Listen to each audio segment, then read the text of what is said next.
ಯಡಿಯೂರಪ್ಪ ಉತ್ಸವಕ್ಕೆ ವಿಜೇಂದ್ರ ಟೀಮ್ ತಯಾರಿ. ಪ್ರತ್ಯೇಕ ಸಮಾವೇಶಕ್ಕೆ ಯತ್ನಾಳ್ ಟೀಮ್ ಸಿದ್ಧತೆ. ಬಿಜೆಪಿಯಲ್ಲಿ ತಾರಕಕ್ಕೇರ್ತು ಬಣಬಡಿದಾಗ.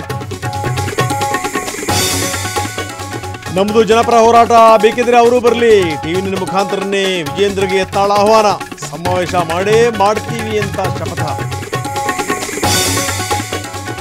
ನಮಸ್ಕಾರ ಮಾಡ್ತಾರೆ, ಬೆನ್ನಿಗೆ ಚೂರಿ ಹಾಕ್ತಾರೆ. ವಿಜೇಂದ್ರ ವಿರುದ್ಧ ಮತ್ತೆ ಸಿಡಿದ ಯತ್ನಾಳ್. ಯಡಿಯೂರಪ್ಪ ಆಪರೇಷನ್ ಮಾಡ್ತಿದ್ದಾರೆ ಅಂತ ಆರೋಪ.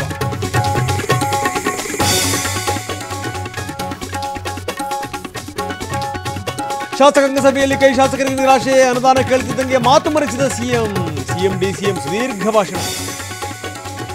ಎಫ್ಐಆರ್ ದಾಖಲಾದ ಬಳಿಕ ಸ್ನೇಹಮಯಿ ಕೃಷ್ಣ ಪ್ರತ್ಯಕ್ಷ. ಲೋಕಾಯುಕ್ತಕ್ಕೆ ಮತ್ತೊಂದು ದೂರು ನೀಡಲು ಸಿದ್ಧತೆ. ಕುತೂಹಲ ಕೆರಳಿಸಿದೆ ಬುಡಾ ದೂರುದಾರನ ನಡೆ. ಟಿವಿ ವರದಿ ಬೆನ್ನಲ್ಲೇ ಎಚ್ಚೆತ್ತ ಕಾರಾಗೃಹ. ಎಡಿಜಿಪಿ ಹಿಂಡಲಗ ಜೈಲಿಗೆ ಭೇಟಿ ನೀಡಿ ಪರಿಶೀಲನೆ. ಅವ್ಯವಸ್ಥೆ ಸರಿಪಡಿಸುವಂತೆ ಜೈಲು ಅಧೀಕ್ಷಕರಿಗೆ ಸೂಚನೆ. ಮಂಜಿನಿಂದ ವಾಹನ ಸವಾರರ ಪರದಾಟ. ದಟ್ಟ ಮಂಜಿನಿಂದ ರಸ್ತೆ ಕಾಣದೆ ಆತಂಕದಲ್ಲೇ ಚಾಲನೆ. ಕಲ್ಯಾಣ ಕರ್ನಾಟಕದಲ್ಲಿ ಶೀತ ಗಾಳಿಯ ಮುನ್ಸೂಚನೆ.